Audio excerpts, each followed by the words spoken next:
Welcome back to Walking with Christ. Please join me for the Lord's Prayer before we get started on our reading today. Our Father, who art in heaven, hallowed be thy name. Thy kingdom come, thy will be done, on earth as it is in heaven. Give us this day our daily bread. Forgive us our trespasses, as we forgive those who trespass against us. And lead us not into temptation, but deliver us from evil. Thine is the kingdom, the power, and the glory, forever and ever. Amen. Hope you've all had a beautiful day so far. We're going to get started on Numbers 13, where we left off yesterday. Spies sent into Canaan. The Lord said to Moses, "Send men out to spy out the land of Canaan, which I am giving to the Israelites. From each of their ancestral tribes you shall send a man, every one a leader among them." So Moses sent them from the wilderness of Paran, according to the command of the Lord, all of them leading men among the Israelites. These were their names: from the tribe of Reuben, Shemua, son of Zakur; from the tribe of Simeon, Shaphat, son of Hori; from the tribe of Judah, Caleb, son of Jephunneh; from the tribe of Issachar, Igal, son of Joseph; from the tribe of Ephraim, Hoshea, son of Nun; from the tribe of Benjamin, Palti, son of Raphu; from the tribe of Zebulun, Gadiel, son of Sodai; from the tribe of Joseph, that is, from the tribe of Manasseh, Gadi, son of Suzi; from the tribe of Dan, Amiel, son of Gemilai; from the tribe of Asher, Sether, son of Michael; from the tribe of Naphtali, Nabi, son of Vophsi; from the tribe of Gad, Guel, son of Makai. These were the names of the men whom Moses sent out to spy the land. And Moses changed the name of Hoshea, son of Nun, to Joshua. 17. Moses sent them to spy out the land of Canaan and said to them, "Go up there into the Negeb and go up into the hill country and see what the land is like, and whether the people who live in it are strong or weak, whether they are few or many, and whether the land they live in is good or bad, and whether the towns that they live in are unwalled or fortified, and whether the land is rich or poor, and whether there are trees in it or not. Be bold and bring some of the fruit of the land." Now it was the season of the first ripe grapes. So they went up and spied out the land from the wilderness of Zin to Rehob, near Lebo Hamath. They went up into the Negeb and came to Hebron. And Ahiman, Shishai, and Talmai, the Anakites, were there. Hebron was built 7 years before Zoan in Egypt. And they came to the walled Wadi Eshkol and cut down from there a branch with a single cluster of grapes, and they carried it on a pole between two of them. They also brought some pomegranates and figs. That place was called the Wadi Eshkol because of the cluster that the Israelites cut down from there. The report of the spies. At the end of the 40 days, they returned from spying out the land, and they came to Moses and Aaron and all the congregation of the Israelites in the wilderness of Paran at Kadesh. They brought back word to them and to all the congregation and showed them the fruit of the land. And they told them, "We came to the land to which you sent us. It flows with milk and honey, and this is its fruit. Yet the people who live in the land are strong, and the towns are fortified and very large. And besides, we saw the descendants of Anak there. The Amalekites live in the land of the Negeb. The Hittites, the Jebusites, and the Amorites live in the hill country, and the Canaanites live by the sea and along the Jordan." But Caleb quieted the people before Moses and said, "Let us go up at once and occupy it, for we are well able to overcome it." Then the men who had gone up with him said, "We are not able to go up against this people, for they are stronger than we are." So they brought to the Israelites an unfavorable report of the land that they had spied out, saying, "The land that we have gone through as spies is a land that devours its inhabitants, and all the people that we saw in it are of great size. There we saw the Nephilim, the Anakites, come from the Nephilim. And to ourselves we seem like grasshoppers, and so we seem to them." The Nephilim, these are the giants.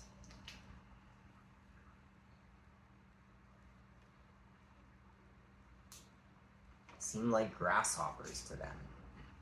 14. The people rebel.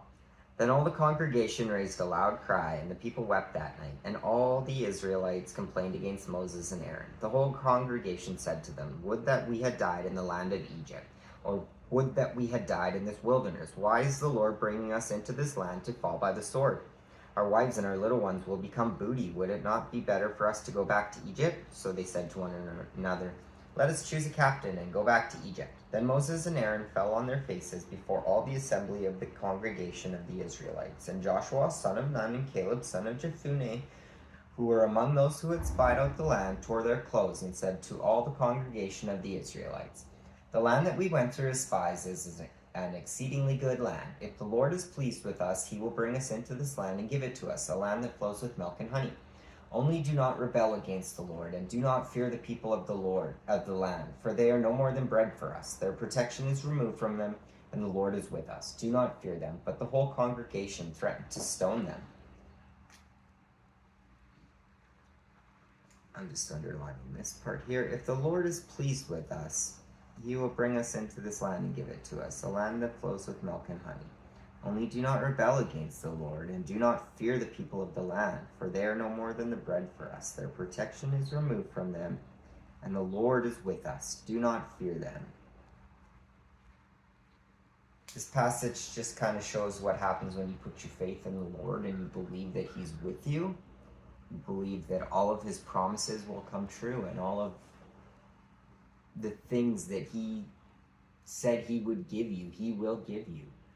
But you have to have that faith, and you have to keep working for it. "Then the glory of the Lord appeared at the tent of meeting to all the Israelites. And the Lord said to Moses, 'How long will this people despise me? And how long will they refuse to believe in me? In spite of all the signs that I have done among them, I will strike them with pestilence and disinherit them, and I will make of you a nation greater and mightier than they.'" Moses intercedes for the people. But Moses said to the Lord, "Then the Egyptians will hear of it, for in your might you brought up this people from among them, and they will tell the inhabitants of this land, 'They have heard that you, O Lord, are in the midst of this people, for you, O Lord, are seen face to face, and your cloud stands over them, and you go in front of them, in a pillar of cloud by day, and in a pillar of fire by night. Now if you kill these people all at one time, then the nations who have heard about you will say, it is because the Lord was not able to bring this people into the land he swore to give them, that he has slaughtered them in the wilderness. And now, therefore, let the power of the Lord be great in the way that you promised when you spoke, saying, the Lord is slow to anger and abounding in steadfast love, forgiving iniquity and transgression, but by no means clearing the guilty, visiting the iniquity of the parents upon the children to the third and the fourth generation. Forgive the iniquity of this people according to the greatness of your steadfast love, just as you have pardoned this people from Egypt, even until now." I'm just going to underline this example. I like this steadfast love. God has steadfast love for us all. Then the Lord said, "I do forgive just as you have asked. Nevertheless, as I live and as all the earth shall be filled with the glory of the Lord, none of the people who have seen my glory and the signs that I did in Egypt and in the wilderness, and have yet tested me these 10 times and have not obeyed my voice, shall see the land that I swore to give to their ancestors. None of those who despised me shall see it. But my servant Caleb, because he has a different spirit and has followed me wholeheartedly, I will bring into the land into which he went, and his descendants shall possess it. Now, since the Amalekites and the Canaanites live in the valleys, turn tomorrow and set out for the wilderness by the way of the Red Sea." An attempted invasion is repulsed. And the Lord spoke to Moses and to Aaron, saying, "How long shall this wicked congregation complain against me? I have heard the complaints of the Israelites, which they complain against me. Say to them, as I live, says the Lord, I will do to you the very things I heard you say. Your dead bodies shall fall in this very wilderness, and of all your number, including in the census, from 20 years old and upwards who have complained against me, not one of you shall come into the land in which I swore to settle you, except Caleb, son of Jephunneh, and Joshua, son of Nun. But your little ones, who you said would become booty, I will bring in, and they shall know the land that you have despised. But as for you, your dead bodies shall fall in this wilderness, and your children shall be shepherds in the wilderness for 40 years, and shall suffer for your faithlessness, until the last of your dead bodies lies in the wilderness. According to the number of the days in which you spied out the land, 40 days, for every day a year, you shall bear your iniquity, 40 years, and you shall know my displeasure. I, the Lord, have spoken. Surely I will do thus to all this wicked congregation gathered together against me. In this wilderness they shall come to a full end, and there they shall die. And the men whom Moses sent to spy out the land, who returned and made all the congregation complain against him by bringing a bad report about the land, the men who brought an unfavorable report about the land died by a plague before the Lord. But Joshua, son of Nun, and Caleb, son of Jephunneh, alone remained alive, of those men who went to spy out the land. When Moses told these words to all the Israelites, the people mourned greatly. They rose early in the morning and went up to the heights of the hill country, saying, "Here we are, we will go up to the place that the Lord has promised, for we have sinned." But Moses said, "Why do you continue to transgress the command of the Lord? That will not succeed. Do not go up, for the Lord is not with you. Do not let yourselves be struck down before your enemies.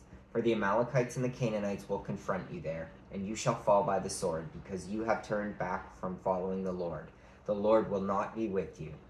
But they presumed to go up to the heights of the hill country, even though the ark of the covenant of the Lord and Moses had not left the camp.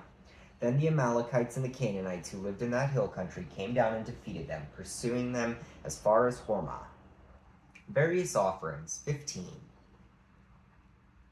The Lord spoke to Moses, saying, "Speak to the Israelites and say to them, when you come into the land you are to inhabit, which I am giving you, and you make an offering by fire to the Lord from the herd or from the flock, whether a burnt offering or sacrifice, to fulfill a vow or as free will, offering or at your appointed festivals, to make a pleasing odor for the Lord.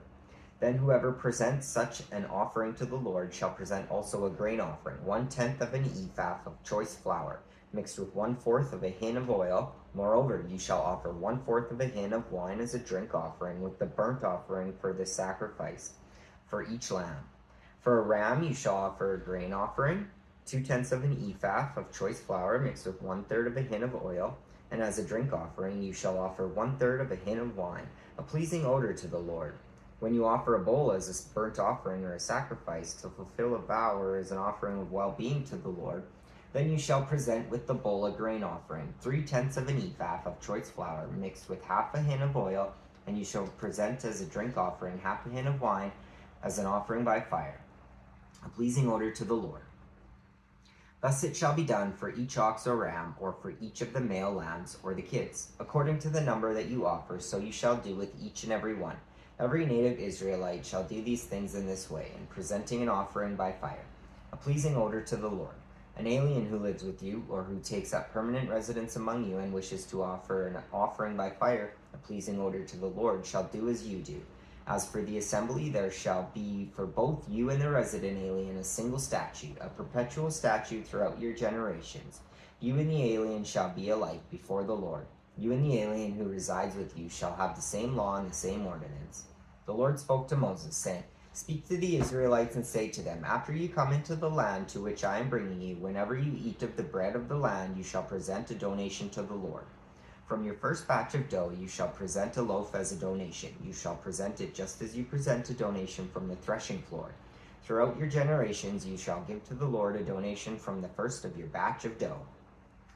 But if you unintentionally fail to observe all these commandments that the Lord has spoken to Moses, everything that the Lord has commanded you by Moses, from the day the Lord gave commandment and thereafter throughout your generations, then if it was done unintentionally without the knowledge of the congregation, the whole congregation shall offer one young bull for a burnt offering, a pleasing odor to the Lord, together with its grain offering and its drink offering, according to its ordinance, and one male goat for a sin offering. The priest shall make atonement for all the congregation of the Israelites, and they shall be forgiven. It was unintentional, and they have brought their offering, an offering by fire to the Lord, and their sin offering before the Lord for their error. All the congregation of the Israelites shall be forgiven, as well as the aliens residing among them, because the whole people was involved in the error. An individual who sins unintentionally shall present a female goat a year old for a sin offering, and the priest shall make atonement before the Lord for the one who commits an error, when it is unintentional, to make atonement for the person, who then shall be forgiven. For both the native among the Israelites and the alien residing among them, you shall have the same law for anyone who acts in error. But whoever acts high-handedly, whether a native or an alien, affronts the Lord and shall be cut off from among the people. Because of having despised the word of the Lord and broken his commandments, such a person shall be utterly cut off and bear the guilt. Penalty for violating the Sabbath. When the Israelites were in the wilderness, they found a man gathering sticks on the Sabbath day. Those who found him gathering sticks brought him to Moses, Aaron, and to the whole congregation. They put him in custody because it was not clear what should be done to him. Then the Lord said to Moses, "The man shall be put to death. All the congregation shall stone him outside the camp." The whole congregation brought him outside the camp and stoned him to death, just as the Lord had commanded Moses. Fringes on garments. The Lord said to Moses, "Speak to the Israelites and tell them to make fringes on the corners of their garments throughout their generations and to put a blue cord on the fringe at each corner. You have the fringe so that when you see it, you will remember all the commandments of the Lord and do them and not follow the lust of your own heart and your own eyes. So you shall remember and do all my commandments, and you shall be holy to your God. I am the Lord your God, who brought you out of the land of Egypt to be your God. I am the Lord your God." The revolt of Korah, Dathan, and Abiram. 16. Now Korah, son of Izhar, son of Kohath, son of Levi, along with Dathan and Abiram, sons of Eliab, and On, son of Peleth, descendants of Reuben, took 250 Israelite men, leaders of the congregation, chosen from the assembly, well-known men, and they confronted Moses. They assembled against Moses and against Aaron and said to them, "You have gone too far. All the congregation are holy, every one of them, and the Lord is among them. So why then do you exalt yourselves above the assembly of the Lord?" When Moses heard it, he fell on his face. Then he said to Korah and all his company, "In the morning the Lord will make known who is his, and who is holy, and who will be allowed to approach him. The one whom he will choose, he will allow to approach him. Do this, take censers, Korah and all your company, and tomorrow put fire in them, and lay incense on them before the Lord. And the man whom the Lord chooses shall be the Holy One. You Levites have gone too far." Then Moses said to Korah, "Hear now, you Levites, is it too little for you that the God of Israel has separated you from the congregation of Israel, to allow you to approach him in order to perform the duties of the Lord's tabernacle, and to stand before the congregation and serve them? He has allowed you to approach him, and all your brother Levites with you, yet you seek the priesthood as well? Therefore, you and all your company have gathered together against the Lord. What is Aaron that you rail against him?" Moses sent for Dathan and Abiram, sons of Eliab, but they said, "We will not come. Is it too little that you have brought us up out of a land flowing with milk and honey to kill us in the wilderness, that you must also lord it over us? It is clear that you have not brought us into a land flowing with milk and honey, or given us an inheritance of fields and vineyards. Would you put out the eyes of these men? We will not come." Moses was very angry and said to the Lord, "Pay no attention to their offering. I have not taken one donkey from them, and I have not harmed any one of them." And Moses said to Korah, "As for you and all your company, be present tomorrow before the Lord, you and they and Aaron, and let each one of you take his censer and put incense on it, and each one of you present his censer before the Lord. 250 censers, you also and Aaron, each his censer." So each man took his censer, and they put fire in the censers and laid incense on them. And they stood at the entrance of the tent of meeting with Moses and Aaron. Then Korah assembled the whole congregation against them at the entrance of the tent of meeting, and the glory of the Lord appeared to the whole congregation. Then the Lord spoke to Moses and to Aaron, saying, "Separate yourselves from this congregation, so that I may consume them in a moment." They fell on their faces and said, "O God, the God of the spirits of all flesh, shall one person sin, and you become angry with the whole congregation?" And the Lord spoke to Moses, saying, "Say to the congregation, get away from the dwellings of Korah, Dathan, and Abiram." So Moses got up and went to Dathan and Abiram. The elders of Israel followed him. He said to the congregation, "Turn away from the tents of these wicked men, and touch nothing of theirs, or you will be swept away for all their sins." So they got away from the dwellings of Korah, Dathan, and Abiram. And Dathan and Abiram came out and stood at the entrance of their tents, together with their wives, their children, and their little ones. And Moses said, "This is how you shall know that the Lord has sent me to do all these works. It has not been of my own accord. If these people die a natural death, or if a natural fate comes on them, then the Lord has not sent me. But if the Lord creates something new, and the ground opens its mouth and swallows them up with all that belongs to them, and they go down alive into Sheol, then you shall know that these men have despised the Lord." As soon as he finished speaking all these words, the ground under them was split apart. The earth opened up its mouth and swallowed them up, along with their households, everyone who belonged to Korah and all their goods. So they, with all that belonged to them, went down alive into Sheol. The earth closed over them, and they perished from the midst of the assembly. All Israel around them fled at their outcry, for they said, "The earth will swallow us too." And fire came out from the Lord and consumed the 250 men offering the incense. Then the Lord spoke to Moses, saying, "Tell Eleazar, son of Aaron, the priest, to take the censers out of the blaze, then scatter the fire far and wide. For the censers of these sinners have become holy at the cost of their lives. Make them into hammered plates as a covering for their altar, for they presented them before the Lord, and they become holy. Thus they shall be a sign to the Israelites. So Eleazar the priest took the bronze censers that had been presented by those who were burned, and they were hammered out as a covering for the altar, a reminder to the Israelites that no outsider who is not of the descendants of Aaron shall approach to offer incense before the Lord, so as not to become like Korah and his company, just as the Lord had said to him through Moses. On the next day, however, the whole congregation of the Israelites rebelled against Moses and against Aaron, saying, "You have killed the people of the Lord." And when the congregation had assembled against them, Moses and Aaron turned towards the tent of meeting. The cloud had covered it, and the glory of the Lord appeared. Then Moses and Aaron came to the front of the tent of meeting, and the Lord spoke to Moses, saying, "Get away from this congregation, so that I may consume them in a moment." And they fell on their faces. Moses said to Aaron, "Take your censer, put fire on it from the altar, and lay incense on it, and carry it quickly to the congregation, and make atonement for them. For wrath has gone out from the Lord, the plague has begun." So Aaron took it as Moses had ordered, and ran into the middle of the assembly where the plague had already begun among the people. He put on the incense and made atonement for the people.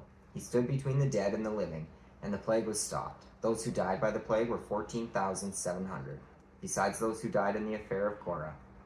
When the plague was stopped, Aaron returned to Moses at the entrance of the tent of the meeting. The budding of Aaron's rod. 17. The Lord spoke to Moses, saying, "Speak to the Israelites and get 12 staffs from them, one for each ancestral house from all the leaders of their ancestral houses. Write each man's name on his staff, and write Aaron's name on the staff of Levi. For there shall be one staff for the head of each ancestral house. Place them in the tent of meeting before the covenant, where I meet with you. And the staff of the man whom I choose shall sprout. Thus I will put a stop to the complaints of the Israelites that they continually make against you." Moses spoke to the Israelites, and all their leaders gave him staffs, one for each leader, according to their ancestral house, 12 staffs, and the staff of Aaron was among theirs. So Moses placed the staff before the Lord in the tent of the covenant. When Moses went into the tent of the covenant on the next day, the staff of Aaron for the house of Levi had sprouted. It put forth buds, produced blossoms, and bore ripe almonds. Then Moses brought out all the staffs from before the Lord to the Israelites, and they looked, and each man took his staff. And the Lord said to Moses, "Put back the staff of Aaron before the covenant, to be kept as a warning to rebels, so that you may make an end of their complaints against me, or else they will die." Moses did so, just as the Lord commanded him. So he did. The Israelites said to Moses, "We are perishing, we are lost, all of us, we are lost. Everyone who approaches the tabernacle of the Lord will die. Are we all to perish?" Responsibility of priests and Levites. The Lord said to Aaron, "You and your sons and your ancestral house with you shall bear responsibility for offenses connected with the sanctuary, while you and your sons alone shall bear responsibility for offenses connected with the priesthood. So bring with you also your brothers of the tribe of Levi, your ancestral tribe, in order that they may be joined to you and serve you while you and your sons with you are in front of the tent of the covenant. They shall perform duties for you and for the whole tent, but they must not approach either the utensils of the sanctuary or the altar. Otherwise, both they and you will die.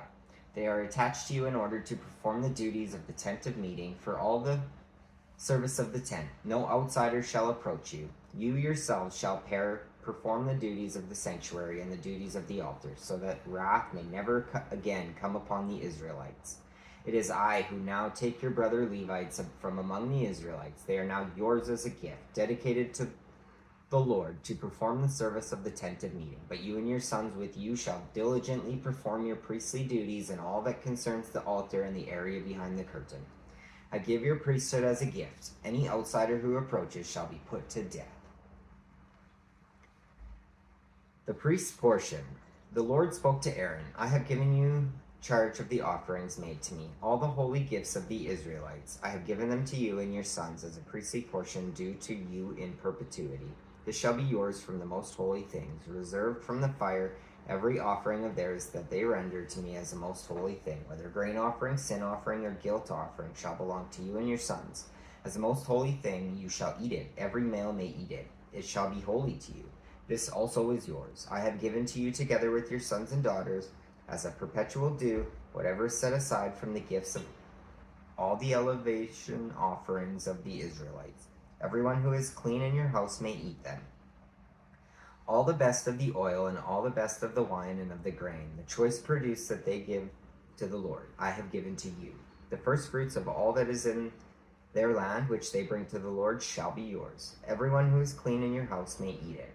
Every devoted thing in Israel shall be yours. The first issue of the womb of all creatures, human and animal, which is offered to the Lord, shall be yours. But the firstborn of human beings you shall redeem, and the firstborn of unclean animals you shall redeem. Their redemption price, reckoned from 1 month of age, you shall fix at 5 shekels of silver, according to the shekel of the sanctuary, that is 20 gerahs. But the firstborn of a cow, or the firstborn of a sheep, or the firstborn of a goat, you shall not redeem. They are holy. You shall dash their blood on the altar, and shall turn their fat into smoke as an offering by fire, for a pleasing odor to the Lord.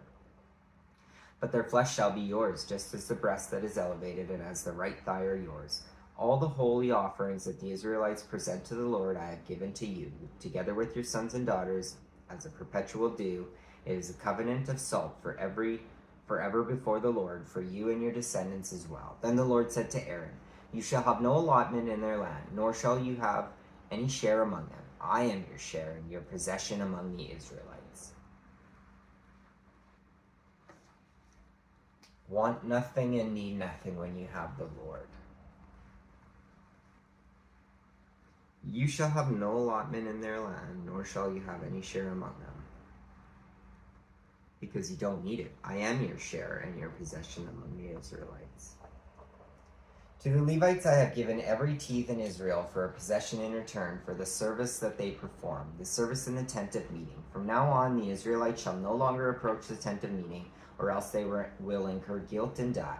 But the Levites shall perform the service of the tent of meeting, and they shall bear responsibility for their own offenses. It shall be a perpetual state throughout your generations. But among the Israelites they shall have no allotment, because I have given to the Levites as their portion the teeth of the Israelites, which they set apart as an offering to the Lord. Therefore I have said of them that they shall have no allotment among the Israelites. Then the Lord spoke to Moses, saying, you shall speak to the Levites, saying, when you receive from the Israelites the teeth that I have given you from them for your portion, you shall set apart an offering from it to the Lord, a teeth of the teeth. It shall be reckoned to you as your gift, the same as the grain of the threshing floor and the fullness of the winepress. Thus you also shall set apart an offering to the Lord from all the teeths that you receive from the Israelites, and from them you shall give the Lord's offering to the priest Aaron. Out of all the gifts to you, you shall set apart every offering due to the Lord. The best of all of them is the part to be consecrated. Say also to them, when you have set apart the best of it, then the rest shall be reckoned to the Levites as produce of the threshing floor, and as produce of the winepress. You may eat it in any place, you and your households, for it is your payment for your service in the tent of meeting. You shall incur no guilt by reason of it, whom you have offered the best of it, but you shall not profane the holy gifts of the Israelites on pain or death. And I think we're going to wrap up there for today. We got through another 6 chapters, and we'll pick up at number 19 again tomorrow. As always, I hope you all take God's love with you when you go. Thank you for joining me. Amen.